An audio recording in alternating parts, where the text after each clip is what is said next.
Okey, malam ni kita tak akan menyentuh berkenaan dengan apa yang saya tulis dengan Mufti Perlis. Tapi apa yang nak sentuh sedikit adalah berkenaan dengan politik negara kita sekarang ini, terutama Muhyiddin Yassin sekarang ini akan bertembung dengan Mukhris untuk jawatan Presiden Bersatu. Dan jawatan Presiden Bersatu ini adalah suatu yang crucial sebab sekarang ini Muhyiddin kena mempertahankan jawatan dia. Sebagai Perdana Menteri, kalau Perdana Menteri itu bukannya pengurusi ataupun presiden parti, adalah sesuatu yang amat memalukan kalau sekiranya dia jadi Perdana Menteri tetapi dia kalah jawatan. Jadi ini adalah satu permainan dan satu game yang amat besar, dan untuk pemilihan Parti Bersatu ni dia akan berlawan dengan Mukhris. Cuba kalau kita fikir logik kan, interesting juga sebenarnya kenapa Mukhris dan juga Mahathir tidak dipecat daripada Bersatu. Ada tak kemungkinan bahawa Mukhris akan dilantik menjadi Perdana Menteri selepas ini menggantikan Muhyiddin Yassin? Ini konspirasi teori saya lah. Selepas ini Muhyiddin Yassin akan bertanding presiden. Selepas itu berkemungkinan Muhyiddin akan kalah. Mukhris akan bertanding presiden. Berkemungkinan Mukhris akan menang. Dan disebabkan itu dan juga berkemungkinan desakan kesihatan ataupun skandal, kita tak tahu, Muhyiddin akan dipaksa untuk meletak jawatan dan menyerahkan kepada pengurusi Bersatu yang baru. Pengurusi Bersatu yang baru. Itu antara kemungkinan yang kita take into consideration, sebab sekarang ini kalau kita tengok Perikatan Nasional yang ada sekarang ini adalah perikatan yang melibatkan gabungan di antara ahli-ahli Parlimen UMNO, Parti PAS, Parti Bersatu dan juga beberapa komponen-komponen kecil seperti GPS dan yang lain-lain. Kenapa saya sebut parti tetapi ahli parlimen? Ini bukan gabungan Parti UMNO. Perikatan Nasional ini bukannya gabungan Parti UMNO dengan Parti UMNO. Perikatan Nasional adalah gabungan dengan ahli-ahli parlimen UMNO. UMNO sungguhlah membenci kepada perikatan ini. Anwar Musa yang dulu Setiausaha Agung UMNO ditukarkan kepada Ahmad Maslan. Kerana apa? Anwar Musa menerima jawatan Menteri Wilayah. Jadi disebabkan itu, satu mesyuarat tergempar diadakan menyebabkan beliau dikeluarkan, digantikan dengan Ahmad Maslan. Itu adalah suatu yang pelik bagi kita. Jadi apa indikasi yang kita boleh nampak di situ? Indikasinya UMNO nak beritahu bahawa sekarang ini kami Parti UMNO tidak bergabung. Ini bukannya gabungan parti macam Barisan Nasional. Ini bukan coalition parti macam macam Barisan Nasional, di mana parti-parti ini bergabung di bawah satu komponen nama dia Barisan Nasional. Perikatan Nasional ni pun belum didaftarkan. Jadi bagaimana kita kata bahawa ini adalah satu pertubuhan yang sah? Pertubuhan yang diakui. Itu yang pertama. Kedua, UMNO sendiri mengakui bahawa mereka tidak secara jelas. Khalid Nordin sendiri kata bahawa ini adalah gabungan ahli-ahli UMNO dan bukannya parti. Apa maksud dia? Maksudnya di sini adalah UMNO sudah bersedia bertempur dengan Bersatu dalam pilihan raya ke-15 yang akan datang. UMNO sudah bersedia bertempur dengan Bersatu dalam pilihan raya ke-15, PRU ke-15 yang akan datang. Kenapa saya cakap macam ni? Kita kena tengok kebanyakan tempat di mana Bersatu bertanding adalah tempat di mana UMNO bertanding. Terutama di Johor. Tempat di mana UMNO bertanding adalah di mana di situlah Bersatu bertanding. Terutama di Johor. Jadi, kalau sekiranya Bersatu letak calon di mana kubu kuat UMNO adalah di Johor, takkan Johor tak nak letak dia punya calon. Tapi dalam masa yang sama, Bersatu pun kata bahawa kubu kuat kami adalah di Johor. Ramai orang kami adalah di Johor, walaupun sebenarnya hakikatnya mereka hanya menang 11 kerusi. Bersatu hanya ada 11 kerusi. Yang balance tu adalah orang UMNO yang lompat parti. Itu kita tak kira. UMNO hakikatnya dia ada lebih kurang 60 kerusi. UMNO parti yang paling banyak ada ahli sebenarnya. Ada ahli parlimen, tetapi ramai yang lompat masuk Bersatu. So sekarang ni bila mereka dah melompat Bersatu ni, dah bergabung di dalam perikatan ini, dendam kesumat UMNO kepada Bersatu itu amat dalam. Luka dia tu amat dalam. Bayangkan baru je bercerai bulan lepas bang. Tiba-tiba dia datang balik. Janda kita tu datang balik dengan laki baru dia yang lagi handsome, yang lagi kacak, yang lagi kaya daripada kita. Yang tak berbulu rasa tu. Maksud saya macam ni, apa yang lebih kacak, lebih handsome, lagi kaya tu?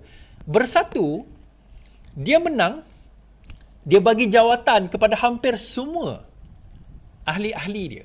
Jawatan tu pula jawatan-jawatan yang penting, jawatan-jawatan yang hebat, jawatan-jawatan yang mempunyai orang kata apa, mempunyai apa orang kata bajet yang besar. Tapi dengan UMNO, dia bagi jawatan-jawatan picisan, jawatan-jawatan yang tak penting, jawatan-jawatan yang orang kata bukan tak glamour, tapi tak membawa banyak apa-apa untung. Tak boleh pergi direct kepada rakyat. Antaranya Kementerian Pertahanan. Yang bestnya, Timbalan Perdana Menteri orang bersatu, Menteri Kanan satu. Dia tak panggil Timbalan Perdana Menteri, tetapi kita boleh assume lah bahawa Azmi ni Timbalan Perdana Menteri. Jawatan dia sama, cuma dia tukar nama. Bak kata Romeo and Juliet lah, William Shakespeare. Roses by any other name would smell just as sweet. Azmin ini dilantik menjadi Menteri Kanan 1, kemudian barulah Ismail Sabri Menteri Kanan 2. Nah, Menteri Kanan 1 ini, jawatan dia macam Timbalan Perdana Menteri. Apa parti Azmin Ali ni? Partinya bersatu. Presiden dia, Perdana Menteri bersatu, Azmin. Timbalan pun jadi daripada bersatu. Mana pergi Ketua Pemuda UMNO? Apa jawatan dia? KJ, sampai sekarang saya tak nampak KJ bagi kenyataan. Langsung hilang. Menteri Sains dan Teknologi, tak ada, langsung hilang. Walai, saya tak tahu gimana. Tak tahu, hilang macam tu je. Mana pergi KJ? Adalah, bukan saya kata tak nampak dia dalam social media. Tapi hilang.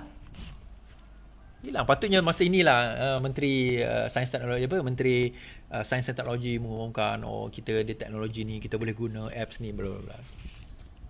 Hilang. Itu saya kata dalam keadaan sekarang ini, UMNO seolah-olah dia panggil inconvenient marriage, perkahwinan yang tak, dia rasa tak selesa.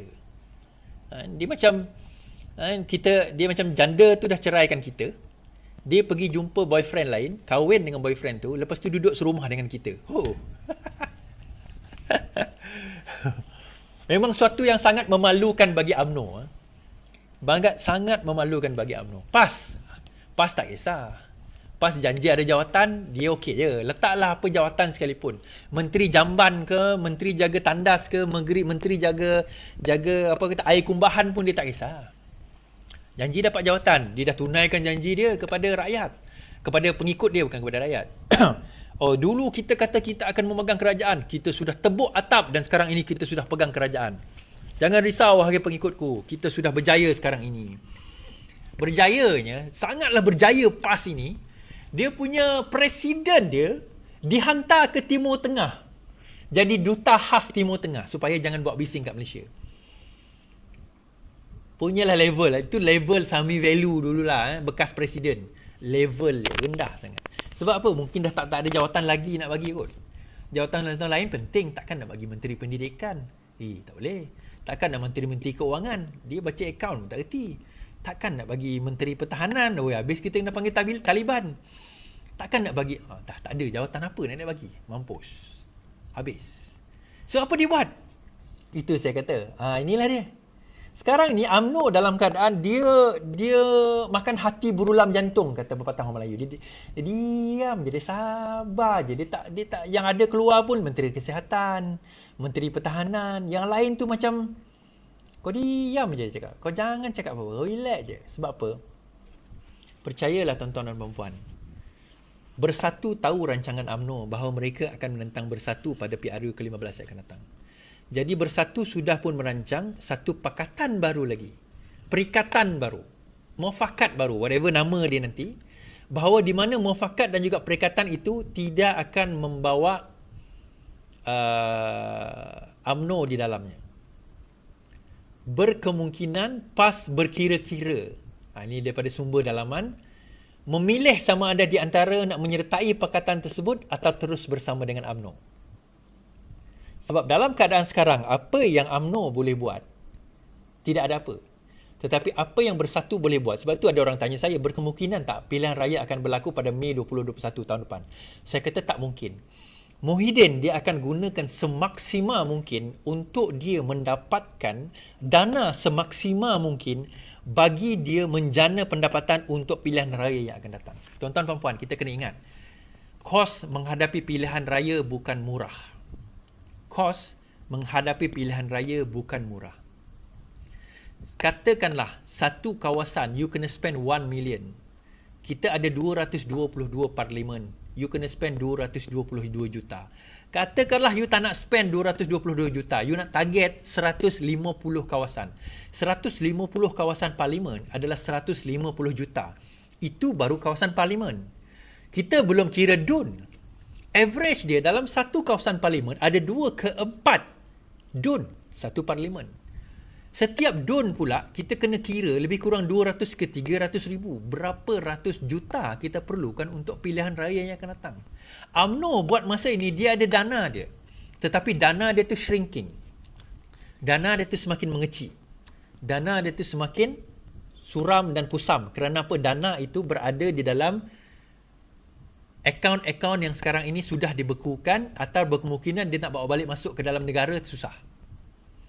PAS pula, kita kata memang tak ada duit lah. PAS berharap kepada bantuan UMNO. Jadi PAS kena kira, dia nak terus kekal berkuasa, dia kena memilih di antara komponen Perikatan Parti Bersatu ni ataupun dia kena kira komponen BN. Sebab itu kalau tuan-tuan perasan, sampai sekarang PAS tidak masuk Barisan Nasional. PAS tidak masuk Barisan Nasional. Kalau PAS betul-betul berjuang di atas dasar kepada Barisan Nasional, whatever you call it, Mufakat Nasional pun tak berdaftar pun. Kalau dia betul-betul ikhlas berjuang bersama Barisan Nasional, bersama UMNO, dia kena join Barisan Nasional. Kenapa sampai sekarang dia tak masuk Barisan Nasional?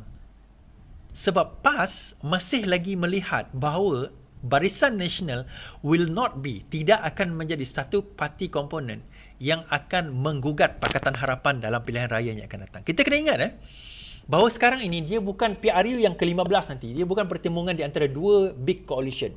Dia berkemungkinan berlaku 3 big coalition, which is natural dalam mana-mana negara. Kalau kita tengok dekat UK, kita ada Liberal Democrats, kita ada Labour dan kita ada Conservative. 3. Itu biasa. Itu Liberal Democrats dulu pun keluar daripada parti-parti komponen yang lain. So dia membentuk blok ketiga. Blok ketiga ni.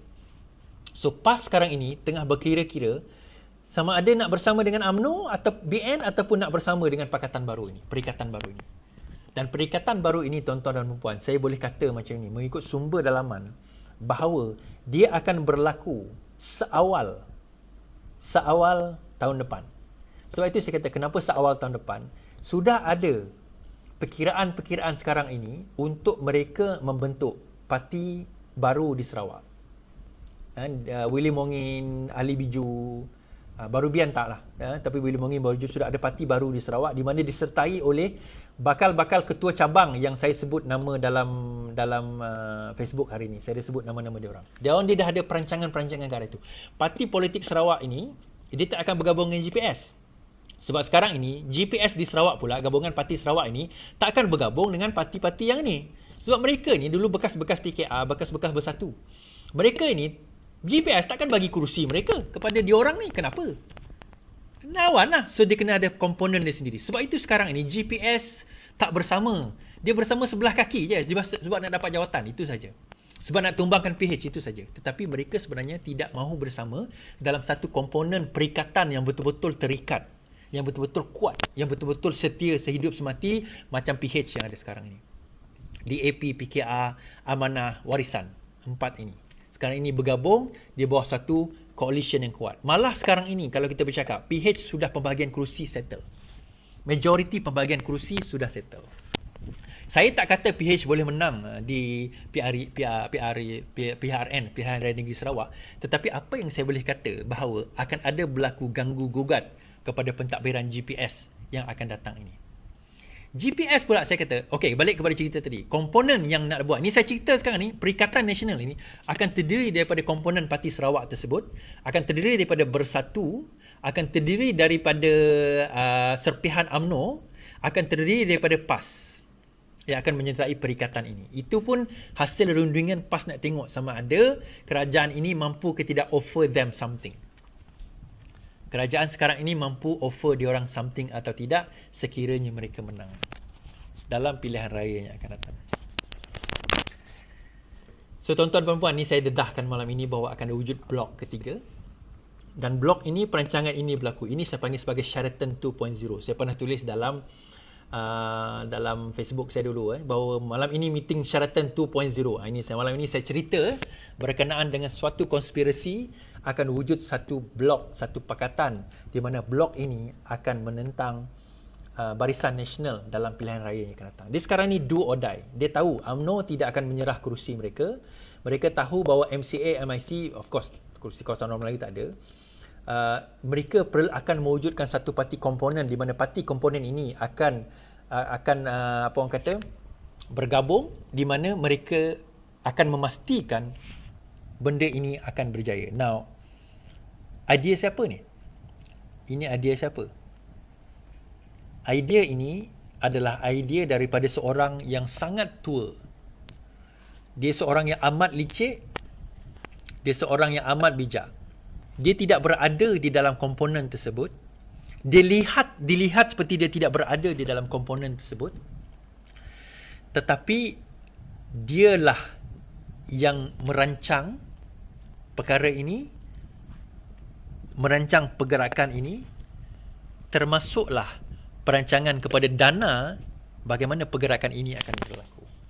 Sebab itu nasihat, advice kepada siapa yang dapat kementerian mana itu terpulang kepada dia. Tahu tak kenapa Zafrul dibagi jawatan Menteri Keuangan? Zafrul pegang Menteri Keuangan. Siapa dia? Kenapa senator dapat keuangan? Itu penting tu. Sangat penting. Kenapa Ismail Sabri diberi jawatan Menteri Pertahanan? Menteri 2. Ismail Sabri ni tim siapa? Tim Hishamuddin ke? Tim Zahid Hamidi? Kita kena fikir benda ni. Perancangan ini adalah satu perancangan untuk memenangi PRU 15 yang akan datang. This is make or break. Dan berkemungkinan Azmin dia akan buat satu parti baru. Ini kemungkinan. Ini tak ada pengesahan lagi, tapi satu parti baru di mana parti baru itu akan bergabung dengan perikatan ini, dan parti itu terdiri daripada multiracial. Dia bukan parti macam Bersatu. Parti Bersatu ni parti apa nama Melayu. Walaupun dia kata Bumi Putera tapi sebenarnya parti Melayu. Kenapa Azmin masuk Bersatu? Sebab nak bagi jawatan menteri. Tetapi kenapa Azmin perlu ada? Dia nak menang untuk kawasan orang bukan Melayu. Maka Azmin akan mewujudkan satu parti yang multiracial macam PKR.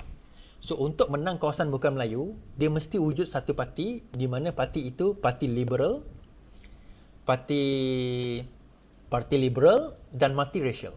Dia mesti dilihat sebagai liberal dan multiracial. Jadi parti ini akan bergabung dengan Perikatan Nasional, dan kemungkinan nama dikekal Perikatan Nasional, di mana dalam itu ada Bersatu, Parti Azmin, Parti Sarawak yang dibawa ni, Parti Sabah yang akan diusulkan nanti.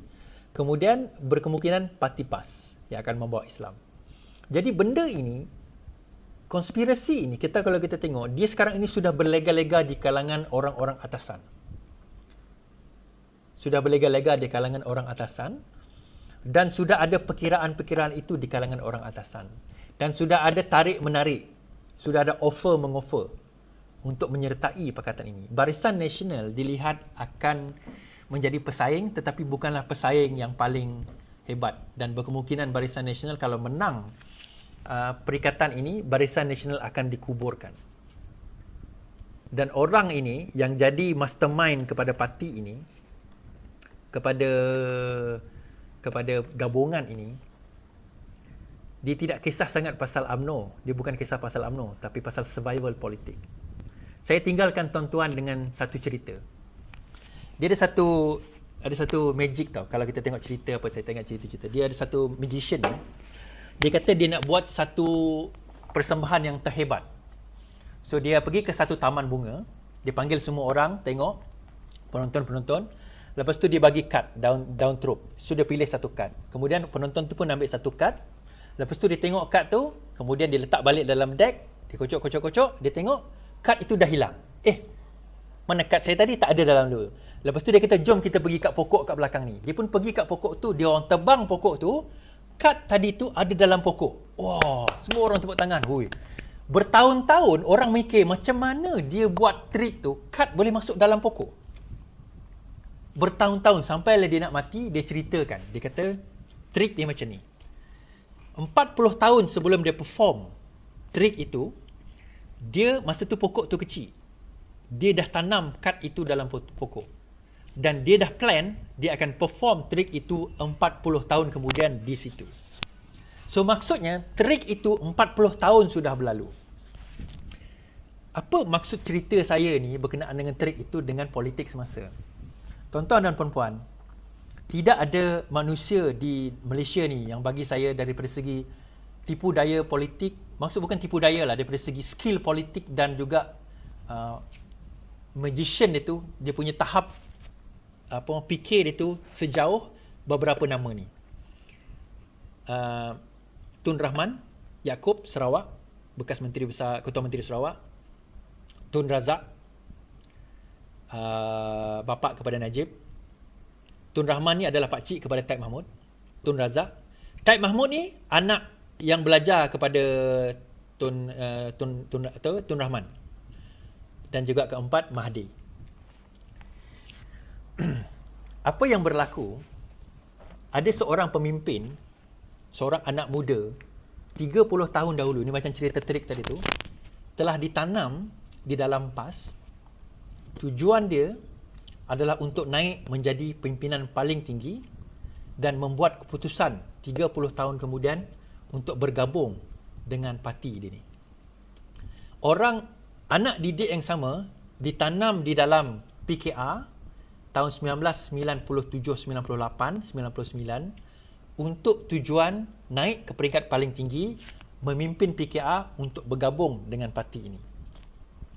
Siapakah orang itu? Siapakah orang itu? Rancangan 30 tahun lepas, macam cerita magic saya tadi tu, sekarang ini kita nampak tak? Siapakah yang beria-ia nak pergi bekerjasama dengan UMNO? Siapakah yang beria-ia yang nak buat mufakat nasional dan bawa Mahdi? Kalau perasan, Haji Hadi punya surat kepada Timur Tengah itu, dia mengutuk Pakatan Harapan, dia kutuk Najib, dia kutuk BN, tetapi dia puji Mahdi. Kalau kita perasan, Azmin Ali, sepanjang Pakatan Harapan, tidak ada orang lain yang dia ikut, yang dia follow, yang dia bersama, kecuali Mahdi. Dan tidak ada sampai sekarang kita dengar sepatah dan perkataan pun daripada mulut Azmin mengutuk Mahdi. Ingat trik yang saya cakap tadi, 40 tahun dia tanam daun trup itu di dalam pokok. 40 tahun kemudian dia perform magic tu as the grand magic. Mustahil atau tidak, dia letak, tanam orang di dalam parti-parti ini untuk memastikan dia berada di posisi paling tinggi dan akhirnya membawa parti-parti ini ke arah satu tujuan. Bukan untuk dia.